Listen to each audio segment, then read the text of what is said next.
c'est avec un grand plaisir que l'Association canadienne des enseignants et des enseignantes de langue seconde et l'Association canadienne de linguistique appliquée ont invité nos 3 panélistes pour nous offrir leur point de vue et expérience sur le profil des compétences des enseignants du français langue seconde. Le français reste la langue la plus en demande de l'Est à l'Ouest du pays et la formation des enseignants de français langue seconde devient de plus en plus impériale afin de former des gens pour assurer des programmes de qualité. Toutefois, nous avons plusieurs questions sur les compétences, la compétence, une compétence de ces futurs enseignants. Quel niveau de français est adéquat pour enseigner la langue seconde? Qui devrait enseigner le français langue seconde? Quelles compétences et qualifications autres que la langue sont désirables et nécessaires? Notre panel répondra à ces questions et probablement à d'autres questions. Miles jouera le rôle de modérateur, mais avant que je passe le micro à Miles, je voudrais vous présenter Dr. Alina McFarlane de CASA.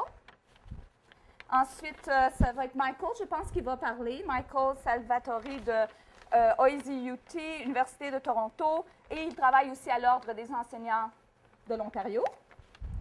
Ensuite, ce sera le tour de Dr. Monique Bournott-Tritz, qui vient de l'Université British Columbia. Alors, merci d'avoir accepté et à vous la parole.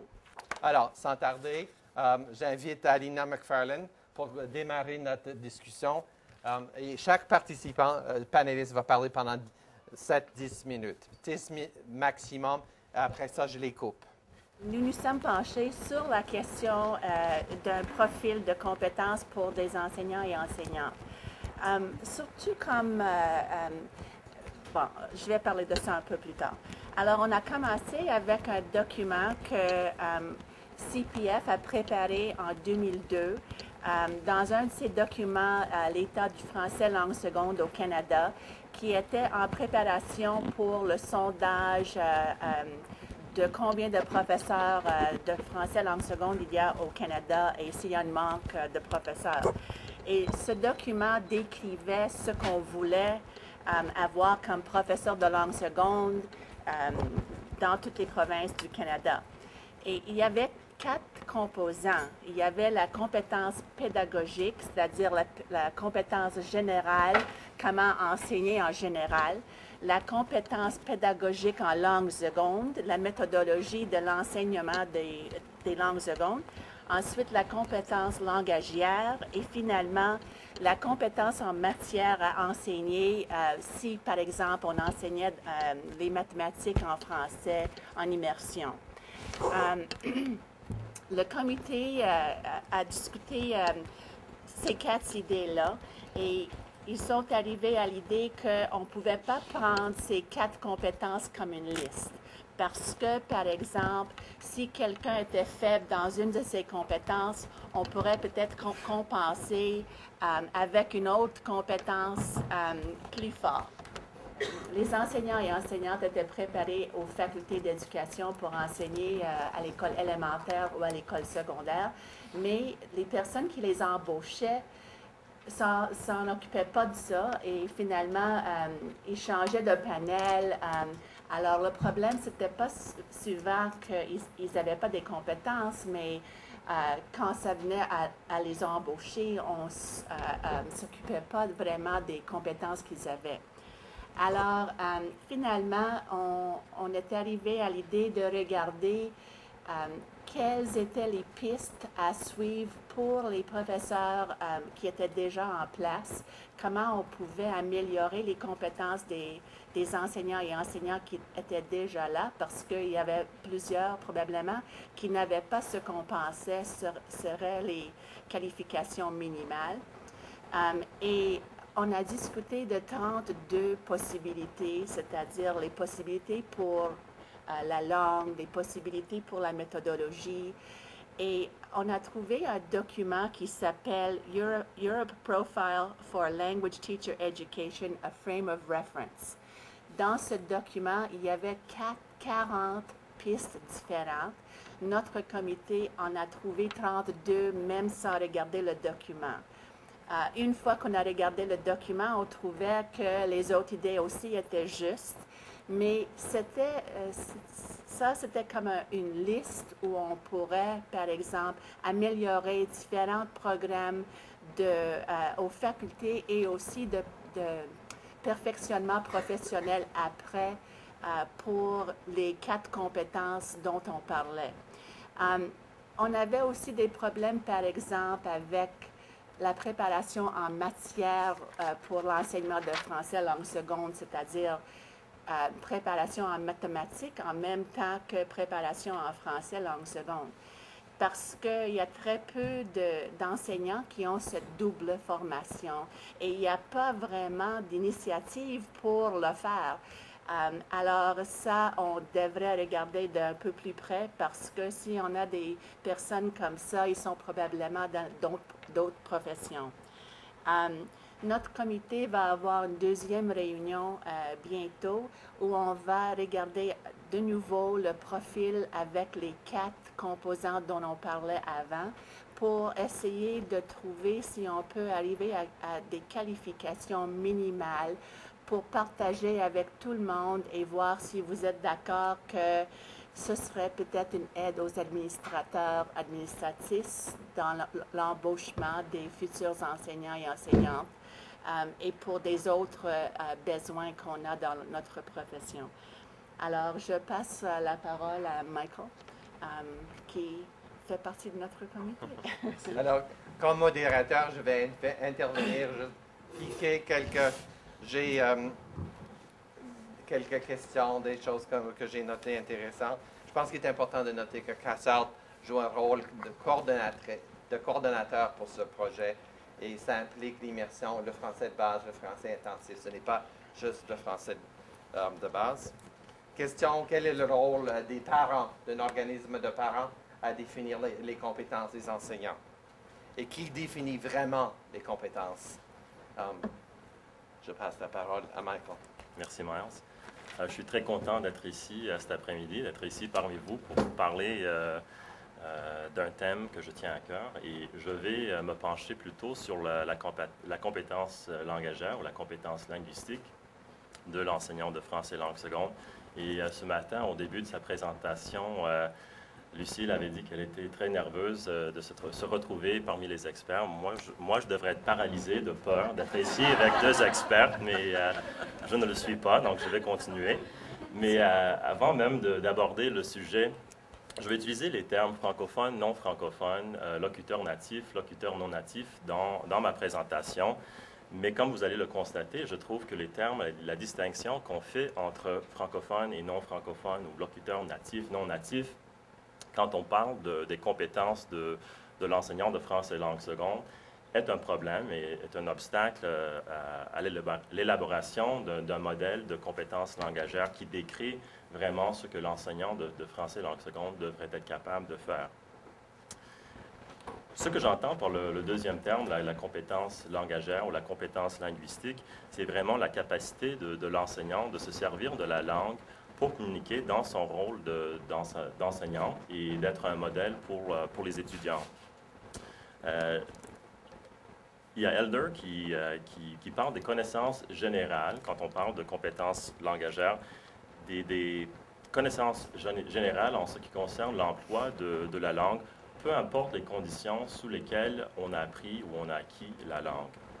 Donc, pour revenir au sujet, à mon avis, je vais citer certains chercheurs, mais à mon avis, on devrait éviter de cibler le locuteur natif comme modèle ou comme niveau de compétence langagière pour l'enseignant de français langue seconde. Je pense qu'il est préférable et d'ailleurs plus juste d'élaborer, de créer une définition de ce que l'enseignant de français langue seconde, peu importe s'il ou elle est francophone, non francophone, devrait être capable de faire et qui ne définit pas l'enseignant selon son statut comme locuteur natif ou non natif. Cette perspective n'est pas basée donc sur l'idéal du locuteur natif et ne vise pas comme cible le niveau du locuteur natif comme tel, mais décrit ou élabore un modèle de l'enseignant.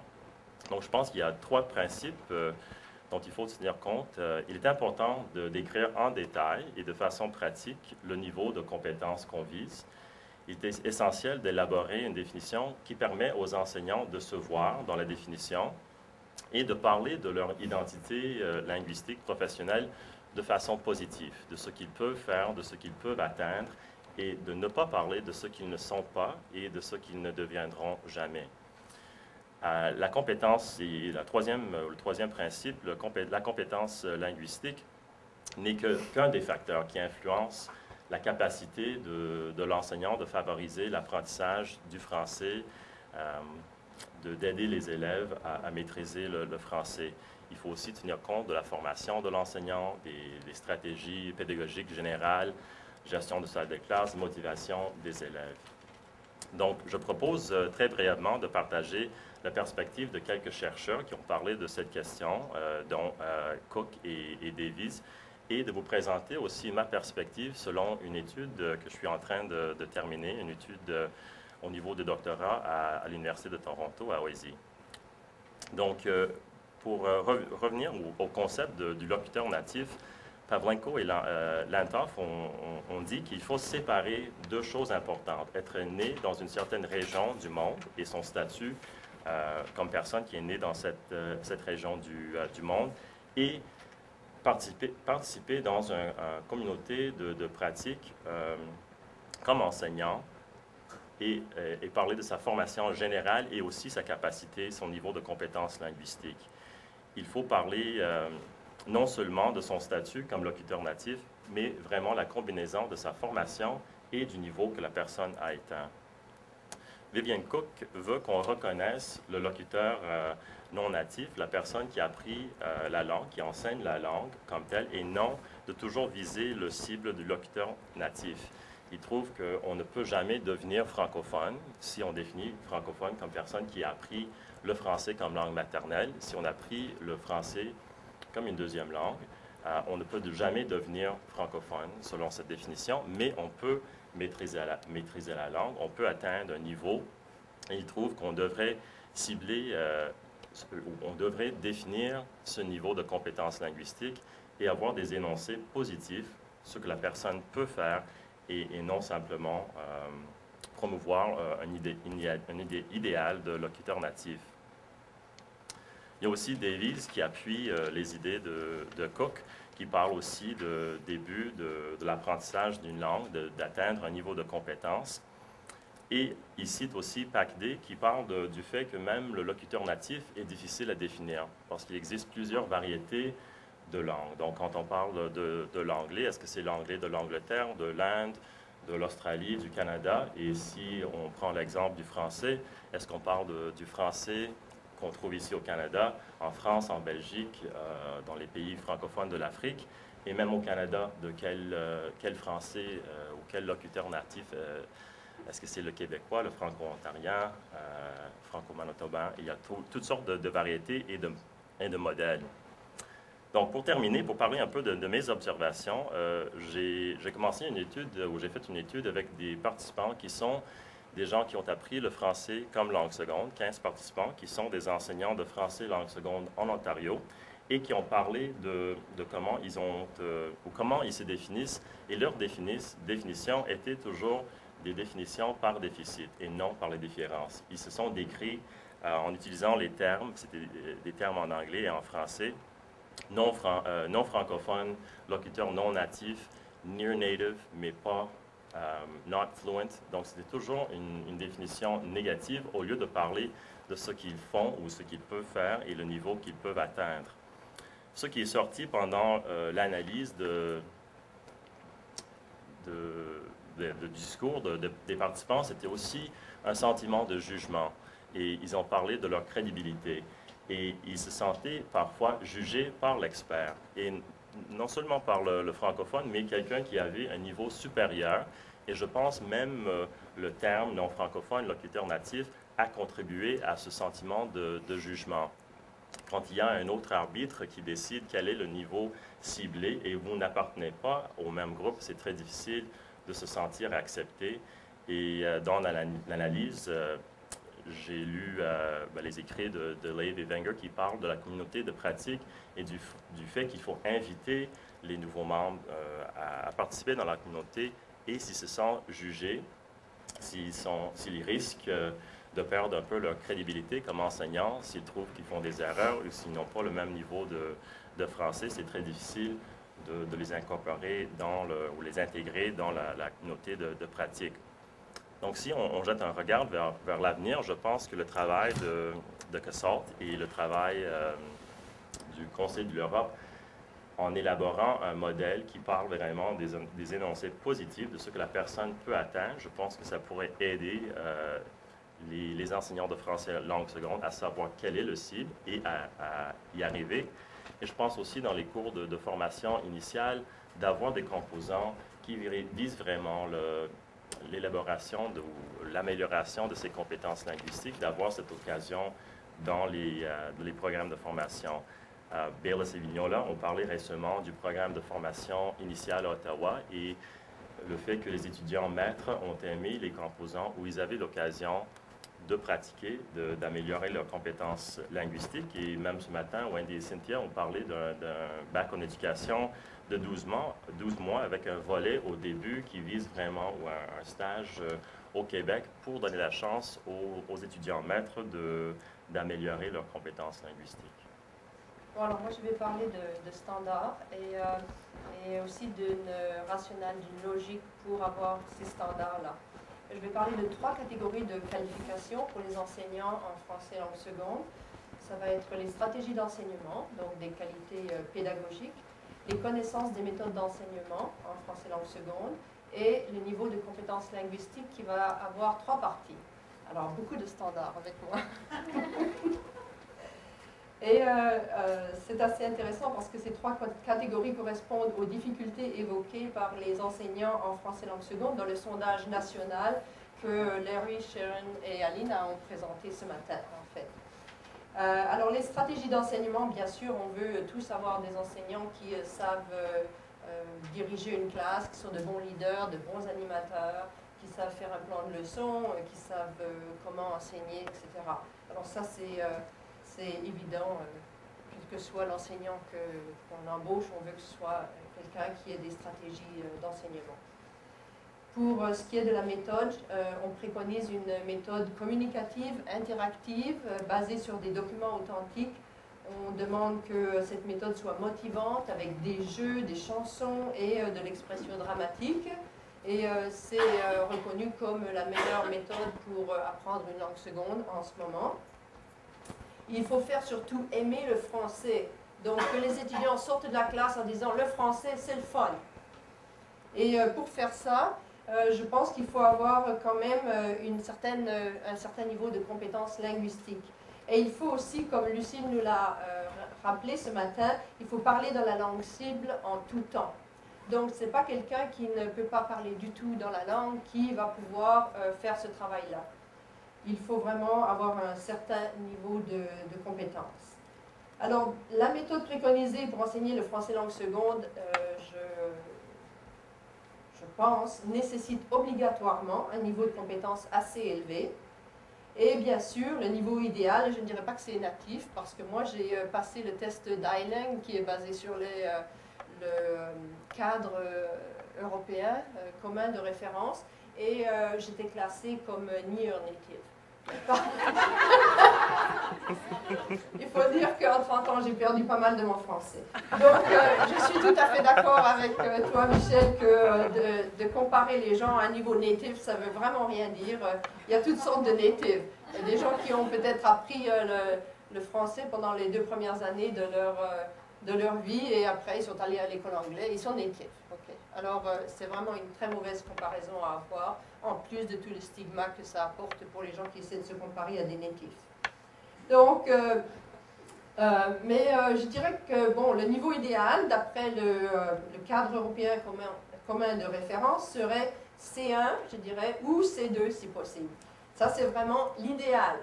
Mais bien sûr, on est dans un temps où on manque de professeurs et de professeurs de français surtout.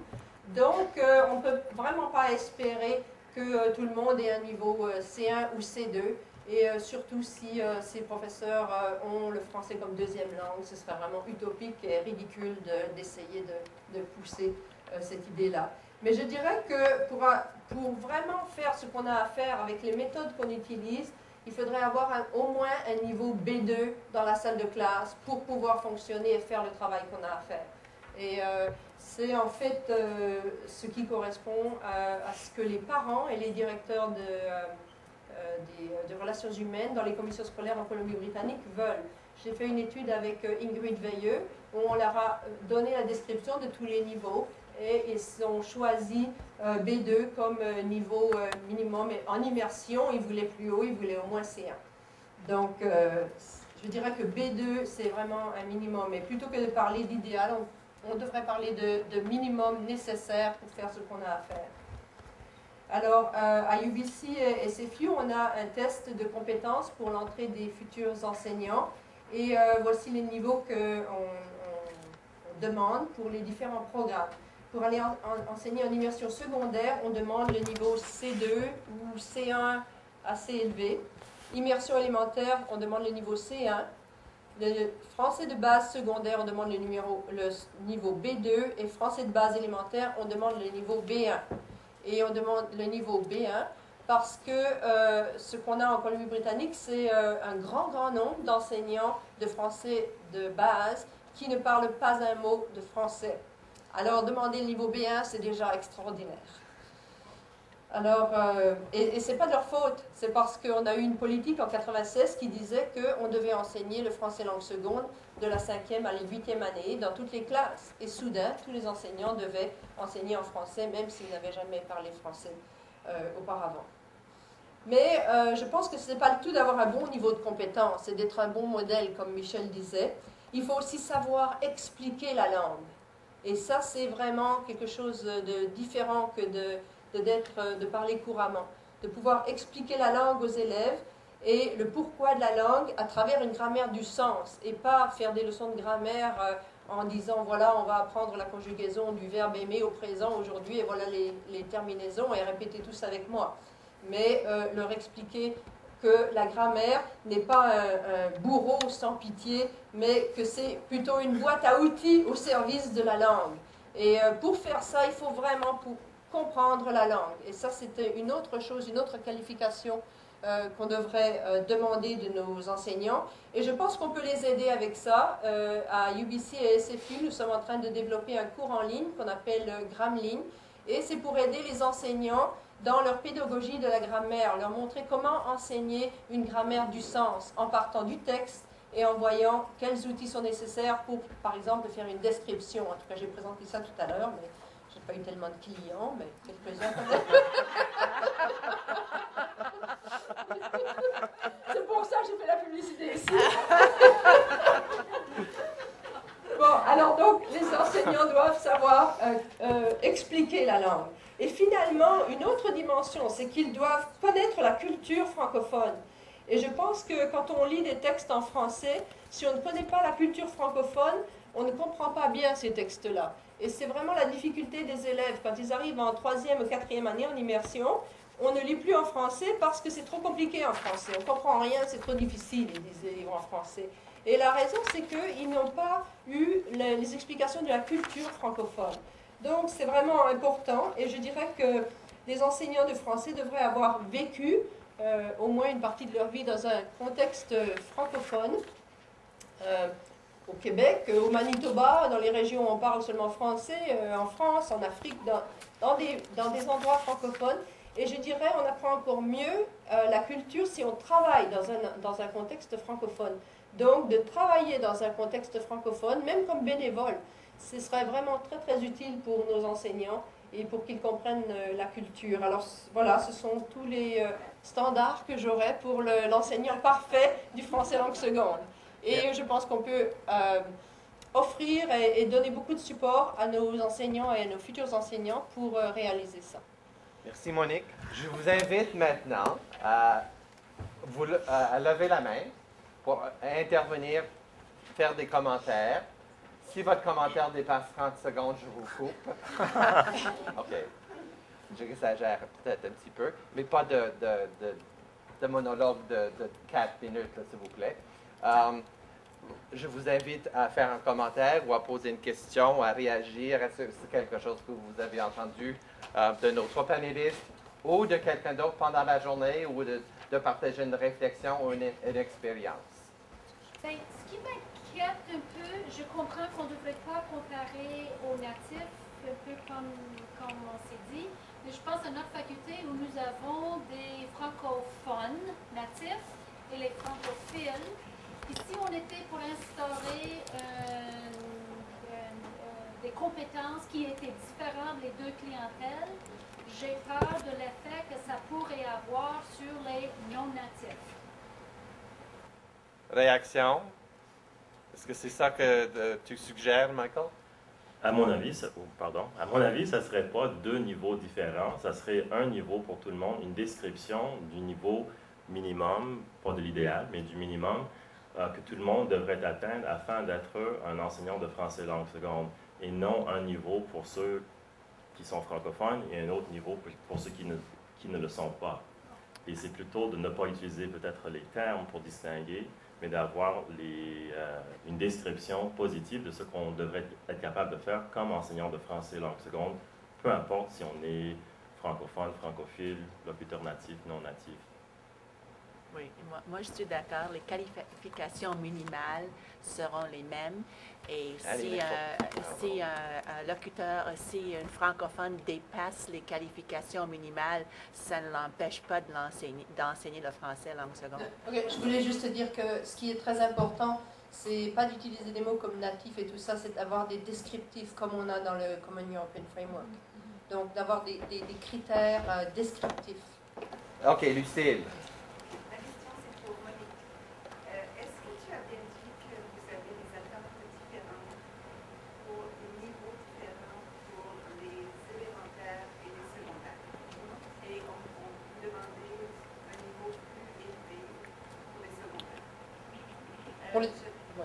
Est-ce que tout le monde a entendu la question?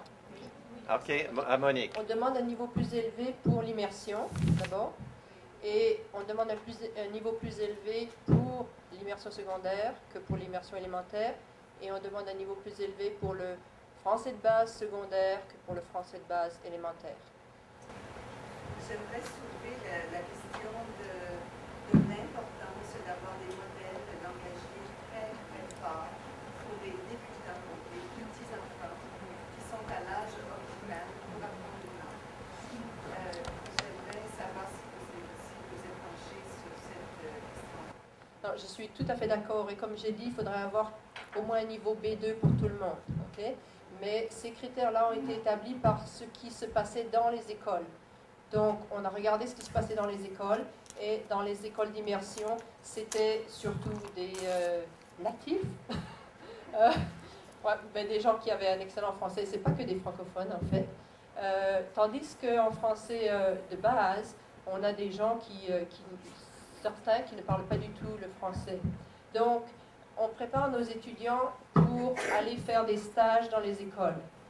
Et c'est dans cette optique-là. On voulait que le test les empêche d'avoir un échec au stage à cause de leur niveau de langue.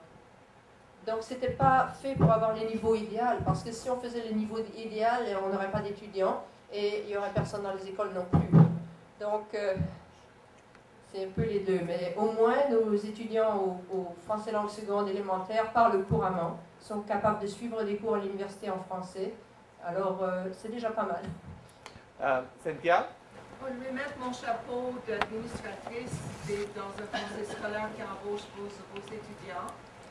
Et je voudrais parler de recommander une idée plus flexible au sujet de ce qu'il y est ou ce qu'il n'y est pas, comme dire quelqu'un est compétent, point de vue stratégie ou même langue, ça dépend du contexte. Alors, on cherche aussi les enseignants qui vont continuer à vouloir apprendre, à s'appuyer dans des communautés d'apprentissage et qui peut-être ils ont fait leur stage dans une école d'immersion où il n'y avait pas beaucoup de problèmes à la maison. Le premier emploi, c'est dans un autre voisinage. Ils ont beaucoup de problèmes. Alors, quand on pose nos questions dans des entrevues, il y a même très peu de questions sur la pédagogie. Il y a beaucoup de questions basées sur cette idée de résolution de problèmes, de vouloir collaborer avec ses collègues, de vouloir aller chercher les enfants, investir dans les identités des élèves. Alors, il faut avoir un équilibre. Malheureusement, si vous classifiez les étudiants maths selon leur score, leurs résultats dans le test, vous allez arriver avec quelques étudiants maths qui veulent enseigner à l'élémentaire, mais leur score est trop bon ou trop mauvais pour être dans la catégorie où ils veulent être. Et nous, si on a des programmes de formation continue et des partenariats de collaboration entre les conseils scolaires et les universités, on peut faire toutes sortes de choses pour créer un environnement de formation continue et de lifelong learning. Et ça, c'est aussi important. Et la réalité, c'est que on a beaucoup d'applications de ceux qui n'ont pas réussi au test, donc ils étaient au secondaire français langue seconde, beaucoup trop de stagiaires dans les programmes de français langue seconde, où ils auraient pu peut-être, avec un certain appui, faire leur stage dans une classe d'immersion précoce, ou tardive, ou intensive, c'est une autre possibilité. Alors, il y a d'autres facteurs, beaucoup d'autres facteurs à considérer, et je me demande si l'idée c'est que vous êtes placé là où vous avez réussi au test ou pas. J'ai déjà travaillé avec un groupe d'étudiants à Simon Fraser, de gens qui n'ont pas réussi au test, et la moitié était d'héritage francophone, et moi j'étais anglophone, leur prof. La façon dont les standards ont été faits, c'est qu'on a donné le test au début et on a regardé qui réussissait dans le stage. Et on a coupé au moment où les gens ne réussissent plus au stage à cause de leur langue. Et ce n'est pas basé sur un étudiant. Donc, il y a un moment donné où la langue vraiment empêche d'enseigner correctement en école d'immersion élémentaire. Et si quelqu'un réussit le test au niveau secondaire, ils peuvent enseigner à niveau élémentaire. Ça ne dérange pas. C'est possible de faire ça. Et en général, il y a des gens qui réussissent au niveau immersion secondaire, mais qui veulent enseigner à l'élémentaire. Ils vont à l'élémentaire. Et c'est grave de ne pas faire le stage à l'élémentaire si on veut enseigner à l'élémentaire. Oui, mais leur vie en dépend. Ils vont rater leur stage parce que leur français n'est pas assez bon. Ça, c'est grave. Et c'est comme ça que les critères ont été établis. Alors, c'est pas indépendant de ça. Sylvie? Moi, je trouve qu'on reproduit les inégalités en faisant ça. Parce que nous, en Alberta, les FSL, ça a toujours été le mouton noir par rapport à l'immersion. Nous avons des enseignants, moi je vais aller en immersion parce que c'est là qu'on a toutes les choses, les ressources et tout ça. Puis c'est toujours les second class citizens qui s'en vont à FSL.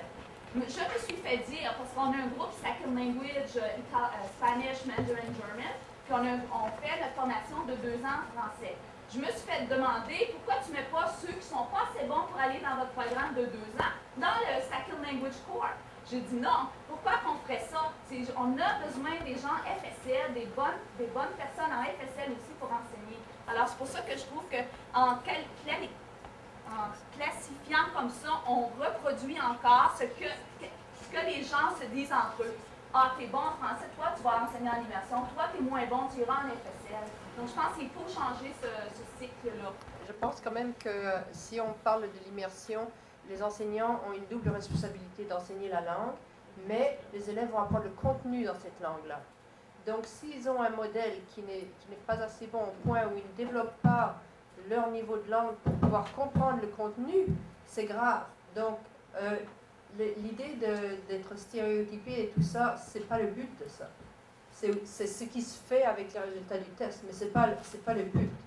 Mais je pense que c'est important pour l'immersion, où on apprend le contenu dans une deuxième langue, d'avoir un certain niveau, en tout cas un niveau suffisant, pour que les élèves puissent développer leur langue, leurs compétences langagières, afin de comprendre le contenu. Et il me semble que ça, c'est une responsabilité très importante et différente de celle du français de base. Moi, je voulais seulement dire qu'en immersion, on enseigne du contenu, mais ça commence aussi maintenant dans le français intensif. Et en Europe, on considère l'enseignement de la langue par le contenu comme une autre méthode. C'est une autre méthode d'enseigner la langue. C'est pas quelque chose de complètement différent. Alors, il me semble que si on continue avec le français intensif, on va être obligé de changer d'avis et que tout le monde va être obligé de savoir comment enseigner le contenu en langue seconde. Et on ne va pas avoir le double standard dont on parle ici. Bon, une dernière question. Il est 5h15 selon ma montre. Le vin nous attend, mais je ne veux pas arrêter la discussion si elle se réchauffe. Alors... Peut-être que le danger que je vois en ayant des enseignants qui ne maîtrisent pas tout à fait la langue, surtout la grammaire, au niveau élémentaire, c'est que les enfants, comme Lucie l'a dit, je pense que ça c'est Lucie, les enfants fossilisent là, pendant quelques années les erreurs, et puis ils arrivent au niveau plus élevé, ils ont déjà tout fossilisé. Ces erreurs pour défossiliser, c'est tout un problème. Donc c'est ça. Non, je suis d'accord, mais si on fait ça, on n'aura plus d'enseignants. On est déjà un grand manque d'enseignants, et là, vraiment, on n'en aura pas. Alors, c'est ça. Ou alors, l'autre chose à faire, c'est limiter l'entrée dans ces classes-là selon le nombre d'enseignants qualifiés qu'on a. Ça, c'est l'autre possibilité. Alors, si on est prêt à faire ça, oui, mais sinon, il faut qu'on s'adapte aussi un petit peu.